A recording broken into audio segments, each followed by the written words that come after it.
movieweb.com.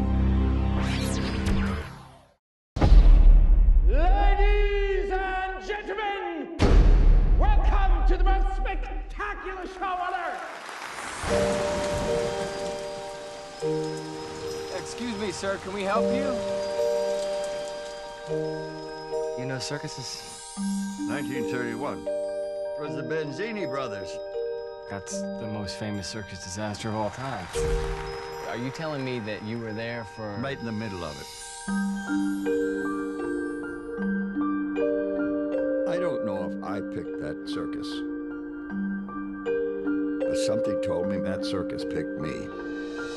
So, Water for Elephants is obviously based on a best-selling, beloved book. And I was kind of thinking this morning about how between this and like Belle Amie, which you have coming up, do you have a particular fascination with movies that are based on books? Is there like a connection to...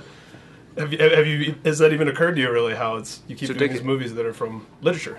I think every single thing, everything I've ever done, including like little TV things in England, like... I think it's every single thing that's been based on a book. It's weird. I don't know why. I don't know. I mean, I think that's this kind of trend in the movie industry anyway. Like, it's just no one really likes working with original material. But comics or books.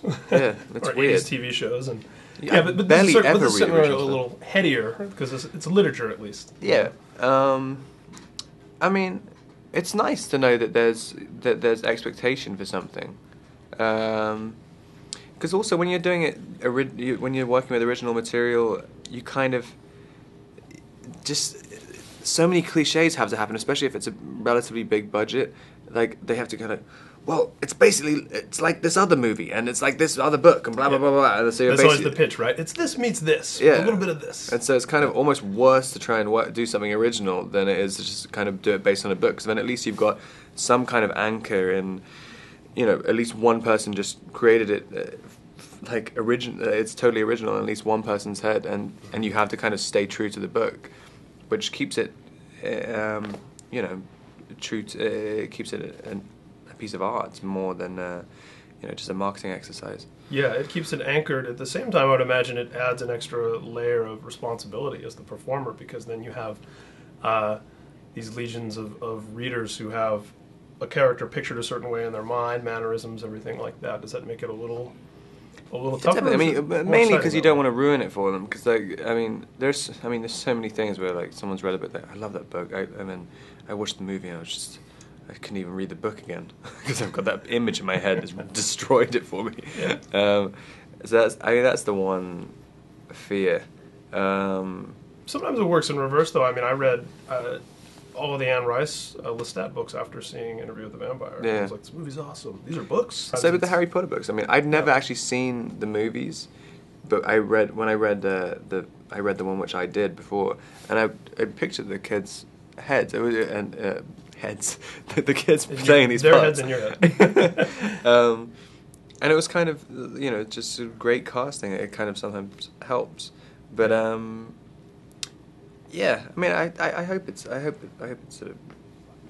we did justice to it. I think it's an interesting time also for a Depression era film. I mean, obviously the movie, it's romance and it's this large story, but it's set against the backdrop of the Depression. We're the closest we've ever been to that. Again, did you think there was an interesting sort of parallel, I guess, with the material? And I mean, I don't think so. I mean, there's something. Well, there probably is in some way. I mean, I'm sure a lot of other people who worked on the movie would be able to say like, yes, of course, that's blah blah blah.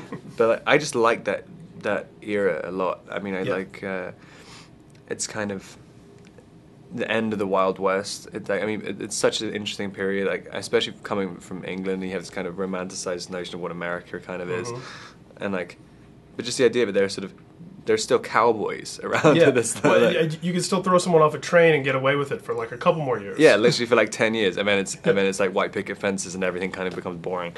But but then it's still like totally wild.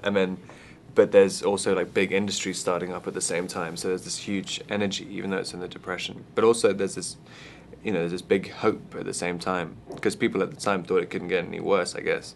Yeah. So Yeah. Actually hit rock bottom. So one more thing, real quickly: are your fans going to be ready to hear you called Jacob? And it's funny, I keep forgetting that like that's a big deal. Like, Heads exploding all around. And it was kind of awkward whenever I have to talk. Maybe about he'll do a movie where he'll.